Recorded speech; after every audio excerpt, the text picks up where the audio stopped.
Hi everyone, I'm Nrrdeh and this is my review of Beholder and its DLC Blissful Sleep.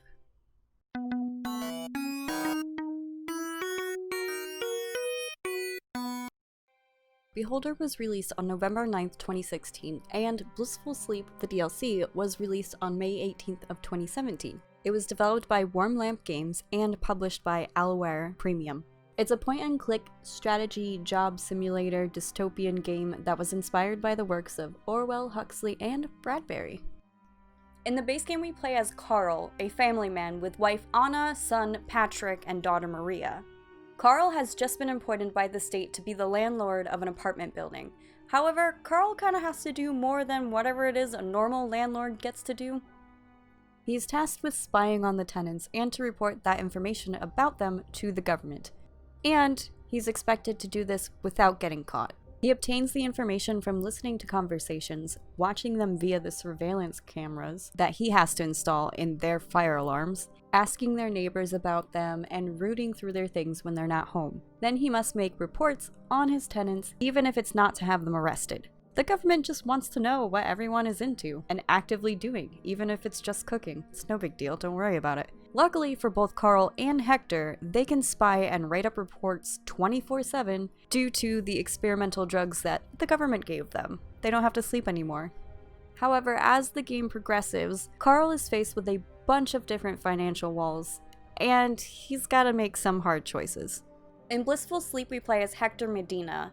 He's the landlord that we saw getting dragged away in the base game of Beholder.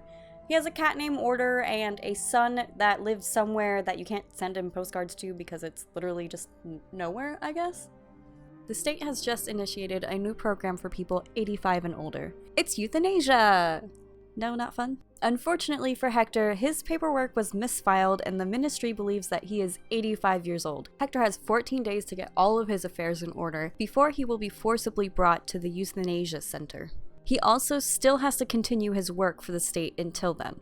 Blissful Sleep gives us a look at what the building was like before Carl gets there, and we get to see more of the harsh realities that come with living in this country. We also get to learn more about the Reneks, the Schwimmers, and Jacob Manischek. In both storylines, the choices that you make impact the game. In Carl's case, you have to balance work and his family, and in Hector's case, you have to balance work, feeding his cat, and also trying to figure out a way to not get euthanized.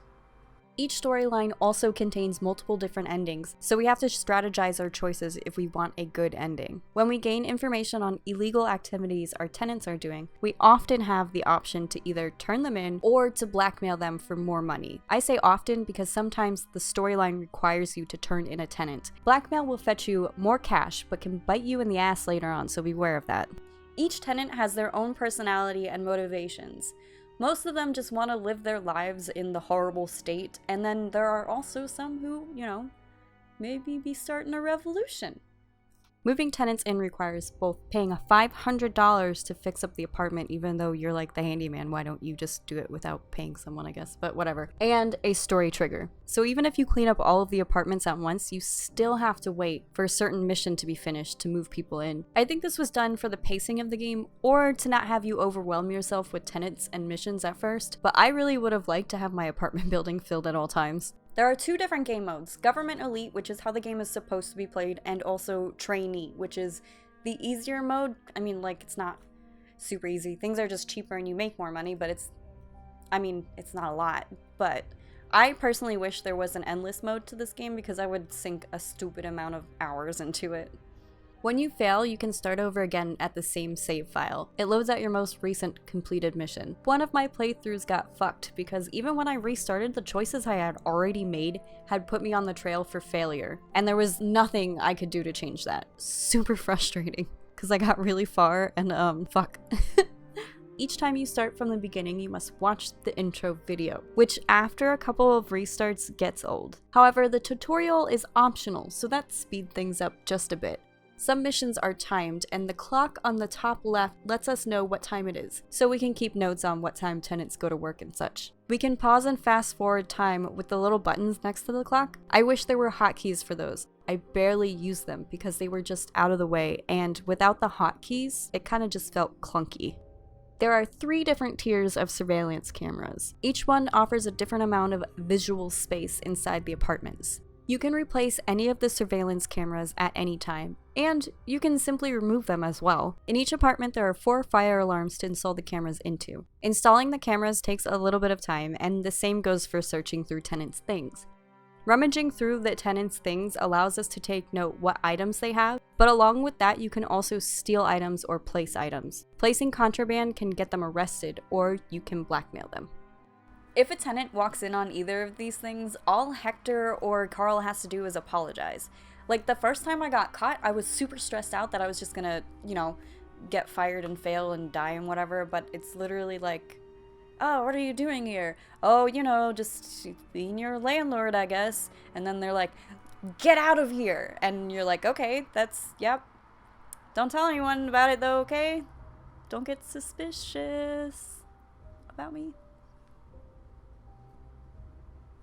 I got caught a couple times when I played through Blissful Sleep, and it didn't change the dialogue or get me fired. I would have liked it to at least make the family less compliant with the landlord's requests, if not outright having the second time you get caught leads the tenants to report you and then you get fired.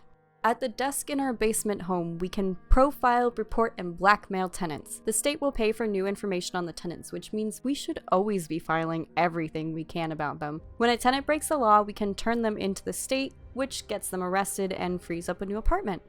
Or we can blackmail them. Both of them get you paid, but blackmail gets you more money, so I did it a lot.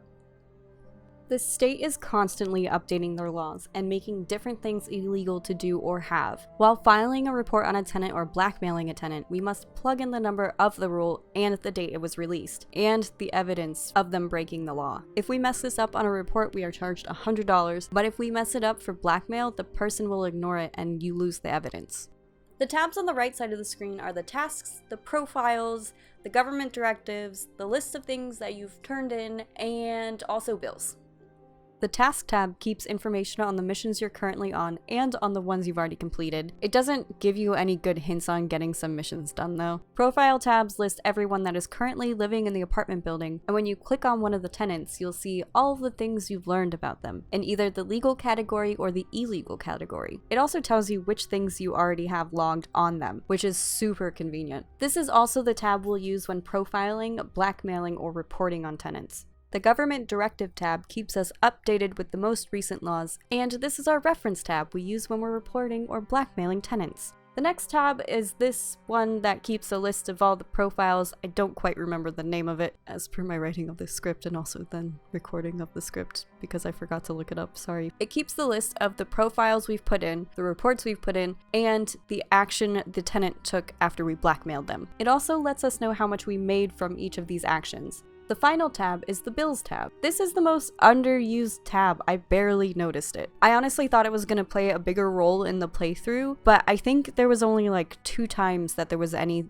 bills in it. Anyways, it just seems like it's there for an even 6 tabs on the side. On the left side of the screen is our inventory tab. It's a good tab. There are a number of items in the game that you can transfer into this tab. In the beginning, you can loot your own home and save those things to either sell to the traveling salesman that shows up every so often, or you can use them for future missions. When rooting through your tenants' items, you can steal from them, but don't do it often because you can get caught, and that will lead you to get arrested and end the game. The traveling salesman sells wares both legal and illegal. Illegal items are more expensive to purchase and fetch a higher price if you're selling them to him.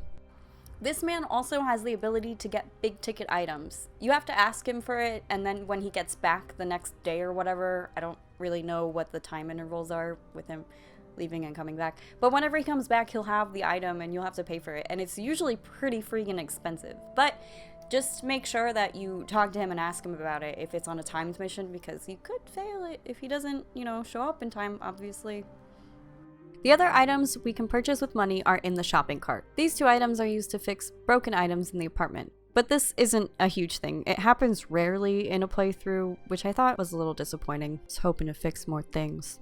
Aside from the money, there's reputation points. This is what we use to purchase the surveillance cameras. But they also have another feature. You can use these in certain situations to gain more information. The reputation points are used in this way more often in the DLC rather than in the base game. I'm torn on how I feel about this. On one hand, I like to see it more in the base game, but on the other hand, we don't really earn enough to make it anything more than a further frustration at the absolute hopelessness most situations land you in. But that's kind of the point, isn't it? I absolutely love the design of this game. It's always raining in the world, so it like really drives home like how like bleak and sad everything is. Like even Mother Nature is like, you don't need sunshine.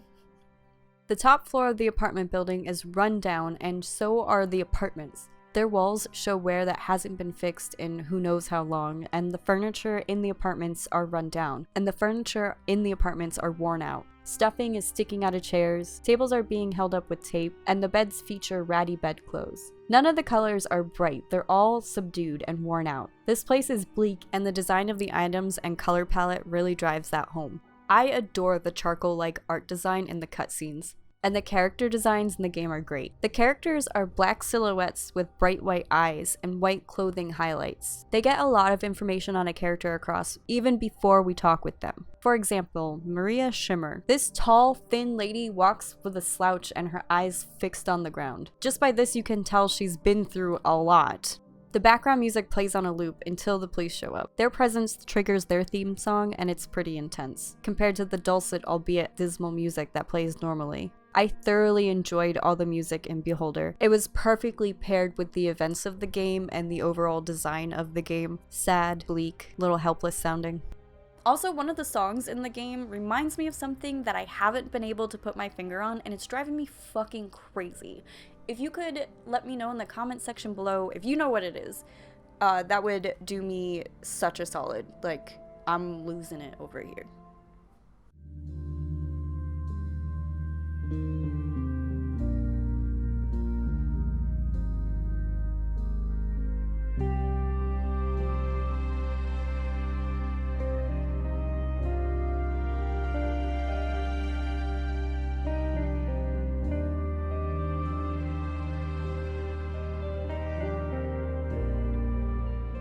The sound effect noises in Beholder are just wonderful. The newspaper crinkles is such a satisfying sound, and when you zoom into the apartment, you can hear the other apartment's televisions telling us how poorly insulated the building is, and the noises the people make when you speak with them also sounds pleasant. There's a gong noise that goes off when the clock hits 6, and it absolutely puts me on edge every time. I also really enjoyed the cha-ching noise you get when you gain money in the game too. Feels satisfying. The voice acting only happens for the cutscenes, but it is really good. Their voice is beautiful and they do really well on narrating the intro and the different endings. I would recommend Beholder to anybody who's into dystopian, job simulators, surveillance state point-and-click games, and also if you're into that type of like job simulation dystopian game, check out my reviews on Papers, Please, and also Orwell. Thank you for watching. If you liked the video, please give it a thumbs up and subscribe if you're not subscribed yet. Check out my other videos. To all my subscribers, thank you guys so much. And special shout out thank you to Sabat, my patron. Also, sorry that my background is kind of boring. This is like a new setup, and also I took down everything off my corkboard because I thought we were gonna move, but now we're not moving until January, so I'll fix it. I'll make it more entertaining, I guess. Anyways, social media links are in the description below if you want to follow me on any of those. There's also a Discord. But I think that's it for me right now. So I'll see you guys in the next one. Bye! So,